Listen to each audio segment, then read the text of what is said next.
नमस्कार दोस्तों, आइए जानते हैं देश दुनिया के दिन भर की ताजा और बड़ी खबरें। वही आपने अभी तक वीडियो को लाइक और चैनल को सब्सक्राइब नहीं किया, फटाफट से कर लीजिए। लाखों किसानों को बल्ले बल्ले 20वीं किस्त 4,000 रुपये मिलेंगे। नई लिस्ट जारी, अपना नाम देखें। कुछ खबरों में यह दावा किया जा रहा है कि इस बार किसानों को 2,000 की जगह 4,000 रुपये की किस्त मिलेगी। इस खबर ने किसानों के बीच उत्सुकता और उम्मीद दोनों बढ़ा दी है। लेकिन क्या वाकई केंद्र सरकार ने इस तरह का कोई आधिकारिक ऐलान किया है? आइए सच्चाई को करीब से समझते हैं। 20वीं किस्त में 4,000 रुपये मिलेंगे। फिलहाल तक भारत सरकार की ओर से पीएम किसान योजना में किस्त की रकम को दोगुना करने को लेकर कोई आधिकारिक सूचना नहीं दी गई है। पीएम किसान पोर्टल या कृषि मंत्रालय की वेबसाइट पर ऐसी कोई सूचना जारी नहीं की गई है कि 20वीं किस्त 4,000 रुपये की होगी।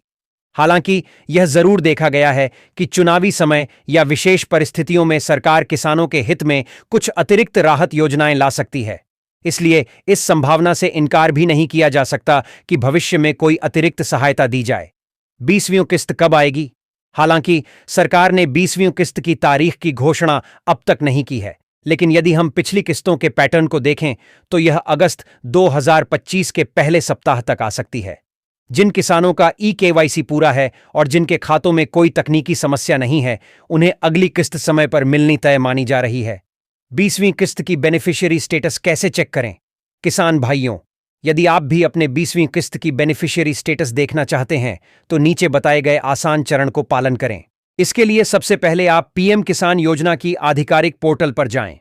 यहां होम पेज पर आने के बाद आपको फार्मर कॉर्नर वाले विकल्प में बेनिफिशियरी लिस्ट वाले बटन पर क्लिक करना होगा। इसके बाद आपको सभी विवरण जैसे राज्य, जिला, उपजिला, ब्लॉक और गांव का नाम को चुनना होगा। सभी विवरण को सही सही दर्ज करने के बाद आपको गेट रिपोर्ट वाले विकल्प पर क्लिक करना होगा। इसके बाद आपके स्क्रीन पर आपके गांव की पूरी सूची खुलकर आ जाएगी, जिसमें से अपना नाम और किसकी स्थिति देख पाएंगे। अगर इस सूची में आपका नाम है तो आपको निश्चित रूप से अगली किस्त यानी 20वीं किस्त के लिए पात्र लाभार्थी आती है। अगर आपका नाम इस सूची में नहीं शामिल है तो आपको ई-केवाईसी की स्थिति और सभी दस्तावेजों की दोबारा जांच आवश्यक करें। किसानों के लिए जरूरी सलाह, अगर आपने अब तक ई-केवाईसी नहीं कराया है तो तुरंत पूरा करें। बैंक खाता आधार से लिंक है या नहीं, ये जरूर जांचें। किसी भी धोखाधड़ी से बचने के लिए केवल सरकारी वेबसाइट और क्रेडिबल न्यूज सोर्स पर ही भरोसा करें। निष्कर्ष, 20वीं किस्त को लेकर 4,000 रुपये मिलने की खबरें फिलहाल सिर्फ चर्चाओं और कयासों पर आधारित हैं। सरकार की तरफ से कोई आधिकारिक पुष्टि नहीं हुई है। इसलिए किसी भी वायरल खबर पर आंख बंद करके यकीन करने की बजाय सरकारी पोर्टल और विश्वसनीय स्रोतों से ही जानकारी लें। अगर आपने ई-केवाईसी पूरा कर लिया है और दस्तावेज सही हैं, तो आपको अगली किस्त मिलने में कोई दिक्कत नहीं होगी। डिस्क्लेमर: इस आर्टिकल में दी गई सभी जानकारी सरकारी वेबसाइट और सार्वजनिक स्रोतों पर उपलब्ध तथ्यों पर आधारित है। किसी निर्णय से पहले आधिकारिक पोर्टल पर जाकर खुद जानकारी की पुष्टि करें। लेखक या प्लेटफॉर्म किसी भी प्रकार के वित्तीय नुकसान या गलतफहमी के लिए जिम्मेदार नहीं होगा।